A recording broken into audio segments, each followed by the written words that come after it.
Students, आज हम laws of resistance जो कि कनेक्टेड हैं उस जो पिछला लॉ पढ़ा था तो उसी के साथ कनेक्टेड है ये भी टॉपिक हमारा। तो लॉज ऑफ रेजिस्टेंस के बारे में हम डिस्कशन करेंगे। तो ये जो रेजिस्टेंस है ये किन चीज़ों पे डिपेंड करती है, तो ये मैंने लिख दी हैं चीज़ें।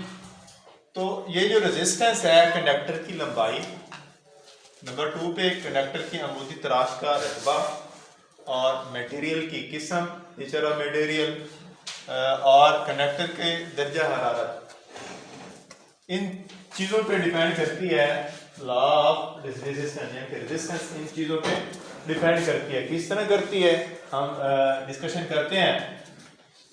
तो कंडक्टर की अगर लंबाई को बढ़ा देंगे तो रेजिस्टेंस भी हमारी, कंडक्टर की लंबाई को बढ़ाएंगे तो रेजिस्टेंस भी हमारी बढ़ जाएगी। यानी कि रेजिस्टेंस के साथ जो इसका रिलेशन है, रेजिस्टेंस के साथ जो लेंथ का रिलेशन है वो डायरेक्टली प्रोपोर्शनल है। अगर लेंथ को बढ़ा देंगे तो रेजिस्टेंस भी बढ़ जाएगी, अगर किसी कंडक्टर की लेंथ को कम कर देंगे तो क्या होगा, रेजिस्टेंस भी कम हो जाएगी। फॉर एग्जांपल ये मेरे पास एक मीटर का कंडक्टर है, तो इसकी रेजिस्टेंस फॉर एग्जांपल 2 ओम है, ठीक है। अगर इसकी लंबाई को 2 मीटर कर दें, इस कंडक्टर की लंबाई को 2 मीटर कर दो तो इसकी मज़ामत भी 2 ओम हो जाएगी। 2 थी तो 4 ओम हो जाएगी। 1 मीटर था, इसकी रेजिस्टेंस थी 2 ओम। अगर इसकी लंबाई को मैं कर देता हूं 2 मीटर, ठीक है, तो इसकी मज़ामत कितनी हो गई, 4। 1 पे 2 और 2 मीटर पे 4 ओम, यानी कि लंबाई के बढ़ने के साथ इसकी मज़ामत भी बढ़ गई, और लंबाई के कम होने के साथ, पहले कम थी तो मज़ामत भी कम थी। तो इसका जो रिलेशन है लेंथ के साथ रेजिस्टेंस का, तो वो क्या है, डायरेक्टली। और इसका क्रॉस सेक्शनल एरिया के साथ जो रेजिस्टेंस है, तो जिस तरह आप पता होना चाहिए कि क्रॉस सेक्शनल एरिया यानी कि कंडक्टर के अमूदी तराश के रकबा के साथ इसका क्या रिलेशन है। देखें, इसके साथ जो रिलेशन है इसका इनवर्सली प्रोपोर्शनल है। अगर आपके कंडक्टर मोटा होगा, अगर कंडक्टर होगा मोटा तो आपकी रेजिस्टेंस कम होगी, करंट ज्यादा फ्लो करेगा। और कंडक्टर होगा बारीक तो उस कंडक्टर के मटेरियल की रेजिस्टेंस ज्यादा होगी और उसमें से करंट कम फ्लो करेगा। किस तरह, फॉर एग्जांपल ये हमारे पास कंडक्टर है, ये क्रॉस सेक्शनल एरिया होता है, ये चीज है क्रॉस सेक्शनल एरिया। तो अगर इसमें से अगर हम करंट को फ्लो करवाते हैं, एक पेंसिल देना, तो इसमें से अगर हम करंट को फ्लो करवाते हैं तो करंट क्या होगा, क्रॉस सेक्शनल ज्यादा, तो करंट क्रॉस सेक्शनल ज्यादा तो इसकी रेजिस्टेंस, जो रेजिस्टेंस है वो कम होगी तो करंट ज्यादा फ्लो करेगा। देखिए, क्रॉस सेक्शनल एरिया ज्यादा तो रेजिस्टेंस इस मटेरियल की, इस कंडक्टर की कम, तो करंट की कम रेजिस्टेंस इस कंडक्टर की होने की वजह से करंट हमारा इस कंडक्टर में से ज्यादा फ्लो करेगा। इसकी बजाय अगर हम ये पेंसिल ले लेते हैं तो देखें, यहां पे देखें, इसका क्रॉस सेक्शनल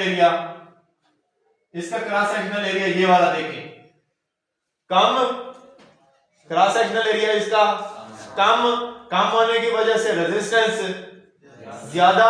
अगर रेजिस्टेंस ज्यादा होगी तो करंट कम फ्लो करेगा, ठीक है। तो यानी कि इसके कंडक्टर के मोटे होने पे और बारीक होने पे भी हमारी रेजिस्टेंस डिपेंड करती है। क्या डिपेंड, बेशक इसकी लंबाई बराबर है, फॉर एग्जांपल उतनी ही लंबाई का, एक ही लंबाई, इनकी लेंथ बेशक बराबर है, लेकिन क्रॉस सेक्शनल एरिया का फर्क है तो इसमें करंट के फ्लो में भी फर्क होगा। रेजिस्टेंस ज्यादा होगी तो करंट कम फ्लो करेगा, और रेजिस्टेंस ज्यादा कम होगी तो करंट ज्यादा फ्लो करेगा। तो यानी कि ये क्रॉस सेक्शनल एरिया जो है, बेशक लेंथ के बराबर है, तो क्रॉस सेक्शनल एरिया भी किस चीज पे डिपेंड करता है, रेजिस्टेंस पे डिपेंड करता है। तो रेजिस्टेंस जो है करंट पे डिपेंड करती है। रेजिस्टेंस कम होगी तो करंट ज्यादा फ्लो होगा, रेजिस्टेंस ज्यादा होगी तो करंट कम वो फ्लो करेगा, तो ये चीजें भी डिपेंड करती हैं। तो अगली चीज हमारे पास आ गई कि मटेरियल की nature of material for example ये एक कॉपर का है हमारे पास कंडक्टर है और ये आयरन का कंडक्टर है, ठीक है। इन दोनों में से हमने करंट को फ्लो करना है, बेशक इनकी लेंथ बराबर है, 1 मीटर का ये है 1 मीटर का ये है, इन दोनों में से हमने करंट को फ्लो करवाना है, तो किस में से आसानी से फ्लो करेगा, यानी कि नेचर ऑफ मटेरियल, वो जिसमें से करंट को हम फ्लो करवा रहे हैं वो मटेरियल किस चीज का है, किस किस्म का मटेरियल है। तो देखें ये कॉपर का है, ये आयरन का है, ये कॉपर का है, ये आयरन का है। तो ये जो आयरन का है इसके अंदर इसकी मज़ाहमत जो होगी वो 8.84 गुना इस कॉपर वाले मटेरियल से इसकी मज़ाहमत ज्यादा होगी, हालांकि है बराबर, ठीक है। तो मटेरियल पे भी डिपेंड करता है, क्या ये कॉपर का है ये आयरन का है, लेंथ बराबर है, विड्थ बराबर है, सब चीज बराबर है, लेकिन क्या हो रहा है कॉपर की निस्बत आयरन का जो मटेरियल है इसकी मज़ाहमत 8.84 गुना ज्यादा है, यानी कि इसके अंदर से करंट कम फ्लो करेगा, इससे ज्यादा करंट फ्लो करेगा।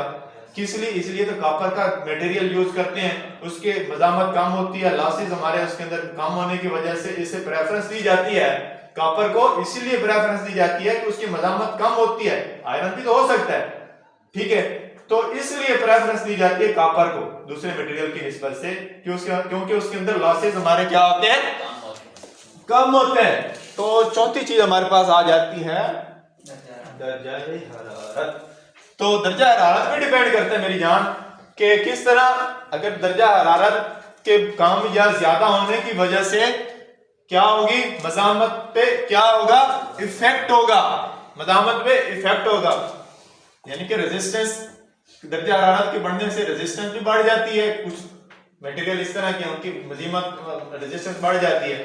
तो यानी कि दर्जा हरारत भी हमारा डिपेंड करता है किस चीज पे, यानी कि इस पे इफेक्टेड है रेजिस्टेंस पे। दर्जा हरारत के बढ़ाने से या कम करने से रेजिस्टेंस कम ज्यादा होती है, कम ज्यादा होती है। तो क्या होता है जनाब कि फॉर एग्जांपल हमने ये जो दो R and L, for example पहली इक्वेशन हमारे पास थी और दूसरी इक्वेशन हमारे पास ये थी, number A cross sectional area. तो अगर हम इन दोनों इक्वेशन को इकट्ठा करें तो क्या बनेगा, R is directly proportional L over A होगा।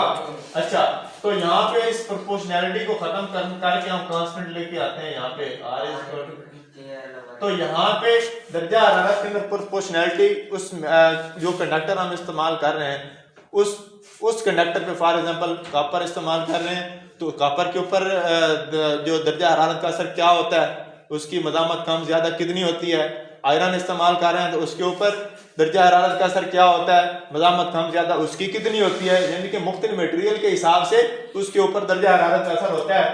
तो वहां पे जो प्रोपोर्शनैलिटी जो होगी, जो कांस्टेंट होगा रो एल ओवर ए, रो क्या है, कांस्टेंट है। इन चीजों के अंदर क्या है, रो क्या है, तो ये किस चीज पर डिपेंड करती है, कंडक्टर के मटेरियल पे। ये क्या है, स्पेसिफिक रेजिस्टेंस है, वो उस मटेरियल की रेजिस्टेंस क्या है, स्पेसिफिक रेजिस्टेंस क्या है। तो ये रो क्या है, कांस्टेंट क्या है, स्पेसिफिक रेजिस्टेंस उस मटेरियल के लिए, यानी कॉपर है तो कॉपर के लिए क्या है, और आयरन है तो आयरन के लिए क्या है, गोल्ड है तो उसके लिए क्या है। तो ये स्पेसिफिक रेजिस्टेंस उस मटेरियल पे, यानी कि उसके कांस्टेंट के हिसाब से होगा। तो ये जो इसे हम कह सकते हैं कि स्पेसिफिक रेजिस्टेंस या मज़ाहमत मखसूसा या स्पेसिफिक रेजिस्टेंस, ये क्या होती है। फॉर एग्जांपल ये हमारे पास, पहले मैं डेफिनेशन आपको इसकी बता देता हूं। किसी मटेरियल के एक मकाब सेंटीमीटर टुकड़े के दो मुखालिफ सतहों के दरमियान पाई जाने वाली मज़ाहमत को मज़ाहमत मखसूसा कहते हैं। फॉर एग्जांपल ये हमारे पास एक टुकड़ा है, तो इसके दो मुखालिफ, फॉर एग्जांपल इसकी लेंथ विड्थ हाइट वगैरह 1 सेंटीमीटर है, ठीक है। तो एक फोर्स इधर से लगाएं, एक फोर्स इधर से लगाएं, तो इन दोनों फोर्सों के दरमियान में जो मज़ामत आ रही है, इन दोनों के दरमियान में जो, फॉर एग्जांपल ये हमारे पास रस्टर है, ठीक है, इसकी for example length width height यानी कि सारी चीजें बराबर है। तो एक फोर्स हम लगाते हैं जनाब इस तरफ से, ठीक है, दूसरी फोर्स लगाते हैं हम इस तरफ से। तो इन दोनों फोर्सों के दरमियान में जो ये जो मज़ामत पाई जा रही है, जो इसके रास्ते में रुकावट पैदा कर रही है, तो ये जो मज़ामत है उसे क्या कहते हैं जनाब? मज़ामत मखसूसा। मज़ामत मखसूसा। या हमारे पास एक कंडक्टर है, उसका ये हो गया क्रॉस सेक्शनल एरिया, क्या हो गया, और ये होगी इसकी लेंथ। फॉर एग्जांपल ये 1 सेंटीमीटर लेंथ का है और इसका ये 1 सेंटीमीटर क्रॉस सेक्शनल एरिया है। तो इसकी जो मज़ामत होगी यानी कि इकाई लंबाई, यानी कि लंबाई हमारे पास 1 सेंटीमीटर है और इसका क्रॉस सेक्शनल एरिया भी हमारे पास कितना है?